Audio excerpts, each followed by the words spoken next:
Nós, os fantásticos seres vivos, uma breve história sobre a evolução. O nosso planeta é um local muito especial, com uma grande diversidade de seres vivos. Animais, plantas, fungos, como os cogumelos, bactérias. Mas será que todos os seres vivos são assim tão diferentes? Pensa num cão, num elefante, num porco-espinho e no urso. À primeira vista, são muito diferentes. No tamanho, na cor do pelo. O elefante tem uma tromba. O porco-espinho tem espinhos e o urso tem garras. Mas se os virmos por dentro, reparamos como afinal até são parecidos. Por exemplo, todos têm um esqueleto. E o esqueleto é feito de ossos iguais, com funções iguais no corpo. A cabeça, onde estão os olhos e a boca, patas para andar e costelas a proteger os órgãos.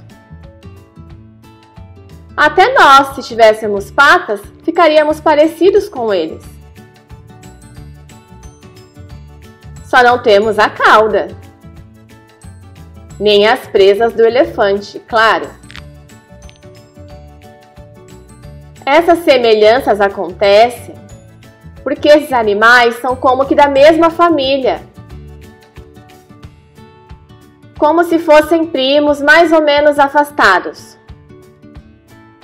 Mas se agora olharmos para um cão, um sapo ou um pássaro, já vemos mais diferenças.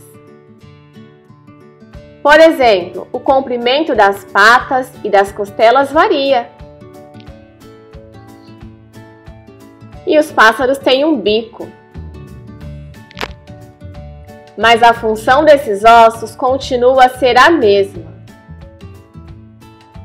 Mesmo com tamanhos e diferentes aspectos. O cão, o sapo e o pássaro continuam a ser aparentados, mas são primos bem mais afastados do que o cão, o elefante, o porco-espinho e o urso.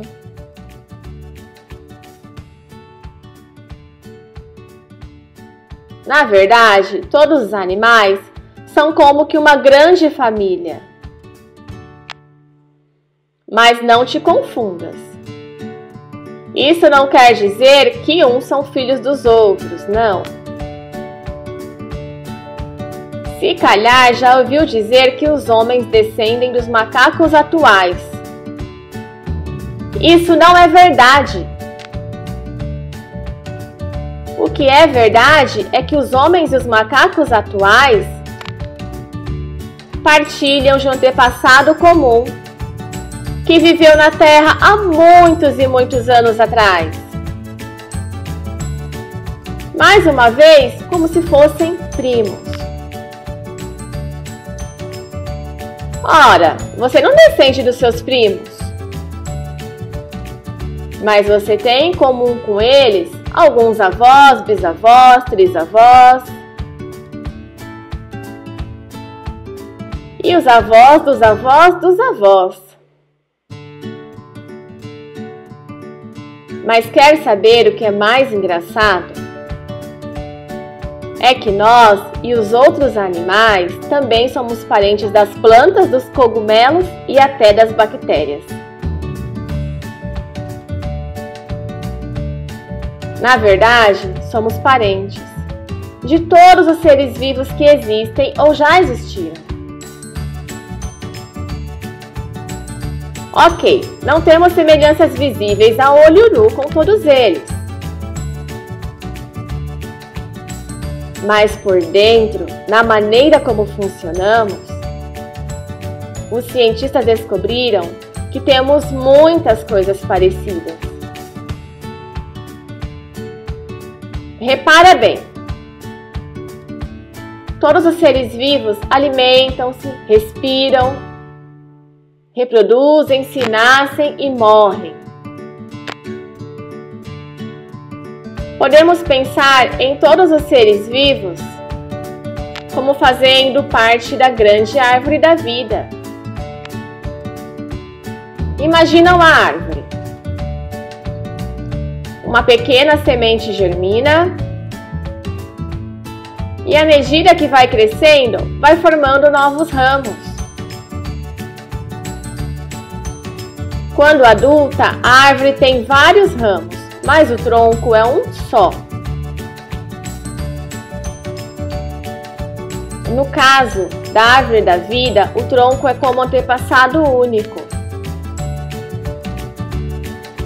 de onde saem ramos com diferentes seres vivos. As bactérias estão num ramo, as plantas em outro, os fungos, como cogumelos, em outro, e os animais em outro. E dentro de cada um desses ramos, há mais ramos e por aí vai.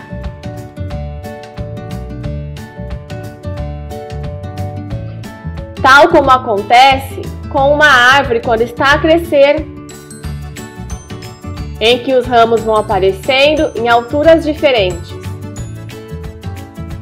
O mesmo se passa com os seres vivos. Primeiro surgiram uns, depois outros, depois outros. Tudo a partir de um antepassado único.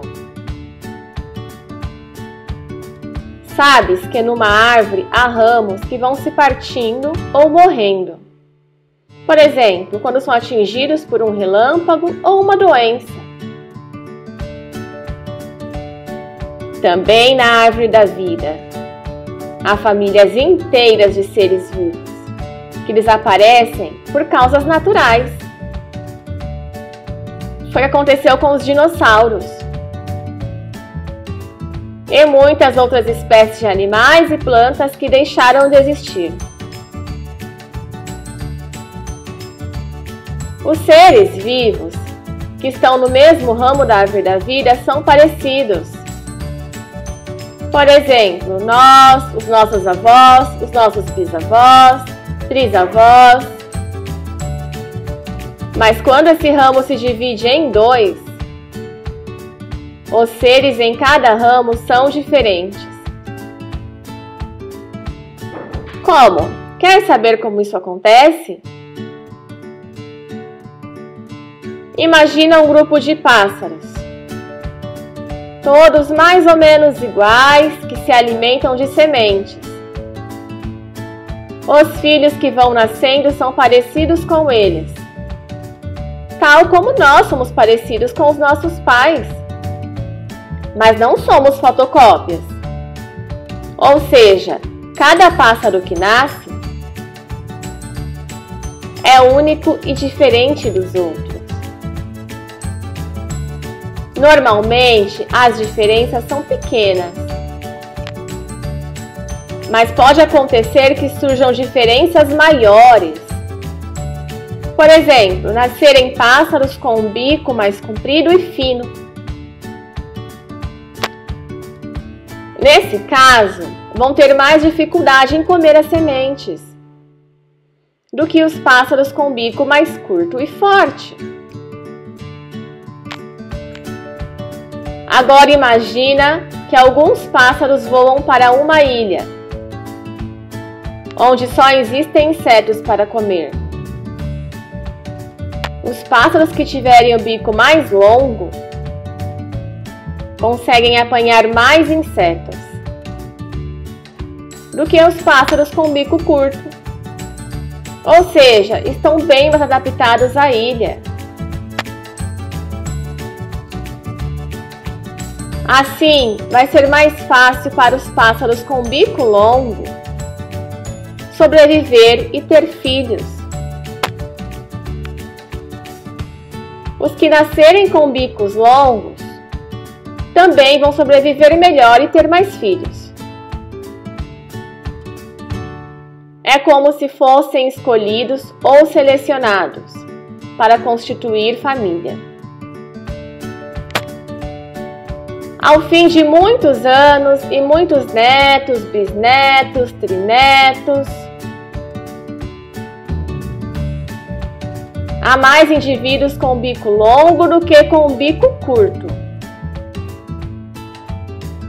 Se juntarmos a essas alterações no tamanho do bico, outras que possam surgir e serem transmitidas de pais para filhos, ao fim de muito tempo, temos duas espécies de pássaros diferentes.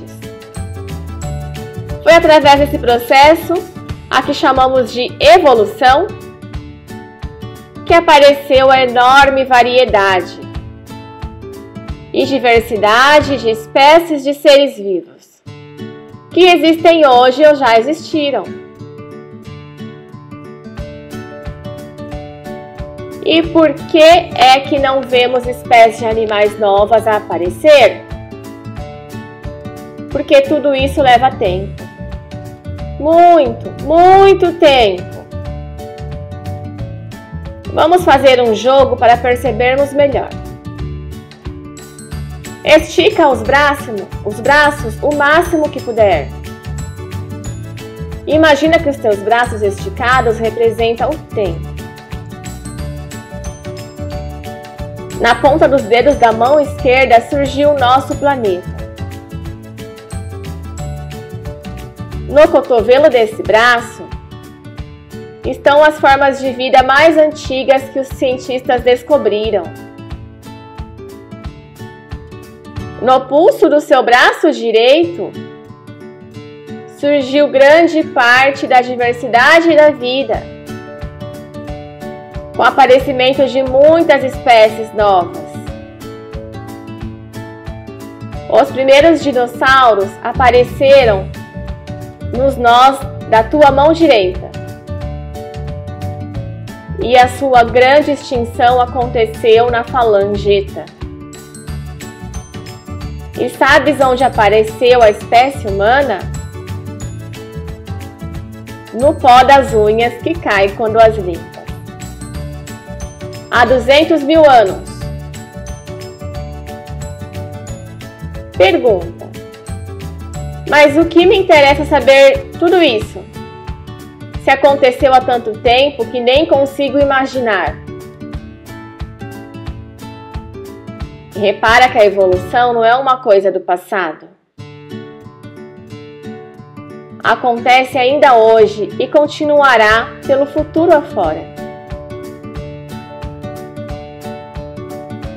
Consegue imaginar como serão os animais que viverão no planeta Terra daqui a 1 milhão de anos? Saber como seres vivos evoluem a partir de outros ajuda-nos, por exemplo, a preservar animais em risco de extinção.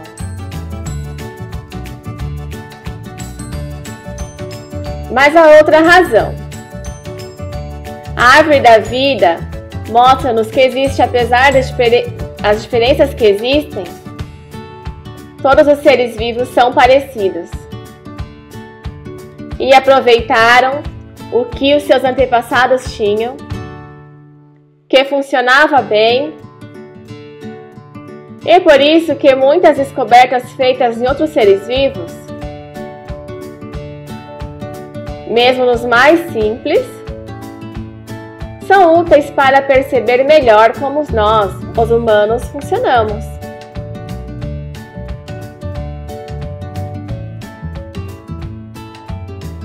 Não se esqueça, todos diferentes, mas muito iguais.